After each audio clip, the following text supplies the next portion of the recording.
Comment l'enfant se met à la place de l'autre et pourquoi c'est la clé du bonheur de toute société? On regarde ça tout de suite ensemble.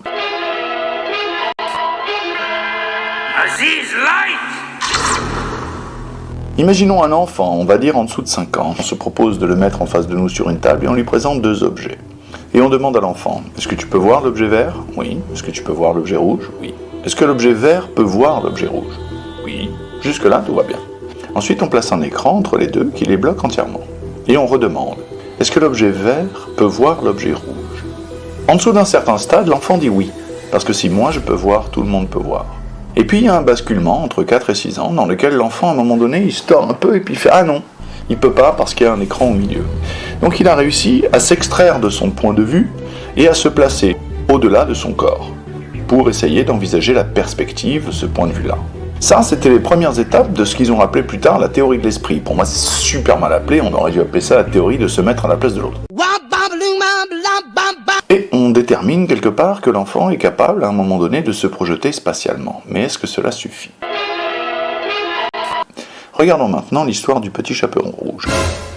À un moment donné, le loup arrive avant et mange la grand-mère, met ses vêtements, se met dans le lit, et à ce moment-là seulement, le petit chaperon rouge arrive. Et là, on demande à l'enfant, est-ce que le petit chaperon rouge sait que c'est le loup? À un certain stade, l'enfant dit, oui, il sait que c'est le loup, parce que si moi je sais, tout le monde sait. Mais ce qu'il y a d'étrange, c'est que même les enfants qui ont réussi la projection spatiale, c'est-à-dire le premier test avec les objets verts et rouges, peuvent tomber dans le piège. Il y a donc une différence entre une projection spatiale, se mettre à la place de l'autre dans l'espace, et une projection séquentielle, c'est-à-dire de regarder les informations dont l'autre dispose, qui peuvent être inférieures à celles dont moi je dispose. À un moment donné, les enfants passent le test avec brio. Est-ce qu'il sait que c'est le loup? Non, il ne sait pas que c'est le loup. Et on pense que l'enfant a réussi à se projeter dans l'autre de manière spatiale et de manière temporelle. Mais on lui pose encore une question. Ah, il ne sait pas que c'est le loup. Très bien. Mais est-ce qu'il a peur? Oui, répond l'enfant. Il a peur. Et il ne saura pas vous expliquer pourquoi. Premack et Woodruff, en 1978, écrivent « L'enfant qui développe sa théorie de l'esprit, donc sa capacité à se mettre à la place de l'autre, parvient peu à peu à comprendre que les états mentaux d'une autre personne, comme ses croyances, ses intentions, ses connaissances, ses désirs ou ses émotions, peuvent être différentes des siennes propres. » Pour Houdet et Leroux en 2013, il parvient également à comprendre que les états mentaux influencent la façon d'agir de chacun. Enfin, Benjamin et collaborateurs en 2016, ainsi, à partir des états mentaux qu'il est en mesure de déceler, l'enfant parvient à interpréter et même anticiper les comportements d'autrui. Maintenant tout ça c'est bien gentil, mais en quoi est-ce que c'est une clé pour le bonheur dans la société? Comprenons-nous bien.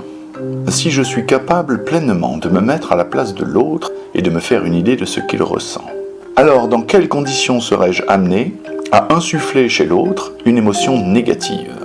Soit je le fais pertinemment, soit je le fais parce que je suis à un stade où je ne suis pas encore en mesure de me projeter dans ce que ressent l'autre, soit de manière directe, soit en conséquence de mes propres actions.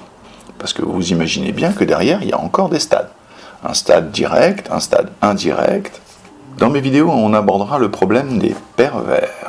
Une structure très très intéressante. Pour le moment, il est suffisant de dire qu'il existe une catégorie de personnes qui s'excusent de demander pardon. Je vais demander une information, il y a un guichet, il y a une personne qui est préposée à ce guichet, c'est son travail de donner les informations, et pourtant, quand je viens, excusez-moi, je voudrais... Une autre catégorie de personnes ne supporte pas ça. Des gens souvent de mauvaise humeur. À quelle heure part le train? Pas bonjour, pas s'il vous plaît, pas merci. C'est votre travail, vous êtes payé pour ça, faites-le. Comment se sent-elle lorsque vous parlez comme ça? Ah ben c'est pas mon problème!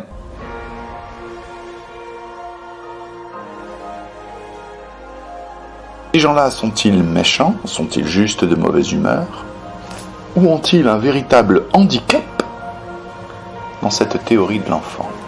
Ça, nous le découvrirons plus tard.